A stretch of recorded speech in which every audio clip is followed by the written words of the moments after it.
ಒಂದು ಸಣ್ಣ ಹಳ್ಳಿಯಲ್ಲಿ ಅರುಣ್ ಮತ್ತು ಅವನ ಸ್ನೇಹಿತೆ ಕಾವ್ಯ ವಾಸಿಸುತ್ತಿದ್ದರು. ಅವರು ಇಬ್ಬರು ತುಂಬ ಕುತೂಹಲದ ಮಕ್ಕಳಾಗಿದ್ದರು. ಒಂದು ದಿನ ಶಾಲೆಯಿಂದ ಮನೆಗೆ ಬರುತ್ತಿದ್ದಾಗ ಹಳ್ಳಿಯ ಹತ್ತಿರದ ಕಾಡಿನಲ್ಲಿ ಒಂದು ಹಳೆಯ ನಕ್ಷೆ ಸಿಕ್ಕಿತು.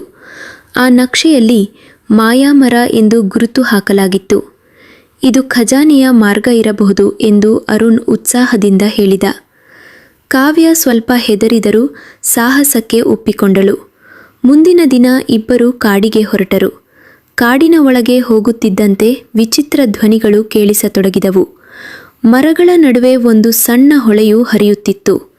ನಕ್ಷೆ ಹೇಳಿದಂತೆ ಅವರು ಹೊಳೆಯ ದಾಟಿ ಮುಂದೆ ಸಾಗಿದರು.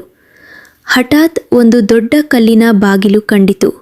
ಅದರಲ್ಲಿ ಒಂದು ಪಹೇಲಿ ಬರೆಯಲಾಗಿತ್ತು. ನನ್ನಿಲ್ಲದೆ ಬೆಳಕು ಇಲ್ಲ, ನನ್ನಿಲ್ಲದೆ ನೆರಳು ಇಲ್ಲ, ನಾನು ಯಾರು? ಕಾವ್ಯ ಯೋಚಿಸಿ ಅದು ಸೂರ್ಯ ಎಂದು ಉತ್ತರಿಸಿದಳು. ಕೂಡಲೇ ಕಲ್ಲಿನ ಬಾಗಿಲು ನಿಧಾನವಾಗಿ ತೆರೆದಿತ್ತು. ಒಳಗೆ ಒಂದು ದೊಡ್ಡ ಹಳೆಯ ಮರ ನಿಂತಿತ್ತು. ಅದರ ಕೊಂಬೆಯಲ್ಲಿ ಒಂದು ಹೊಳೆಯುವ ಪೆಟ್ಟಿಗೆ ಇತ್ತು. ಅವರು ಅದನ್ನು ತೆರೆದಾಗ ಚಿನ್ನ ಅಥವಾ ಹಣ ಇರಲಿಲ್ಲ, ಆದರೆ ಒಂದು ಪುಸ್ತಕ. ಆ ಪುಸ್ತಕದಲ್ಲಿ ನಿಜವಾದ ಖಜಾನೆ ಜ್ಞಾನ ಎಂದು ಬರೆಯಲಾಗಿತ್ತು. ಅರುಣ್ ಮತ್ತು ಕಾವ್ಯಗೆ ಅರ್ಥವಾಯಿತು. ಸಾಹಸ, ಸ್ನೇಹ ಮತ್ತು ಜ್ಞಾನವೇ ದೊಡ್ಡ ಖಜಾನೆ.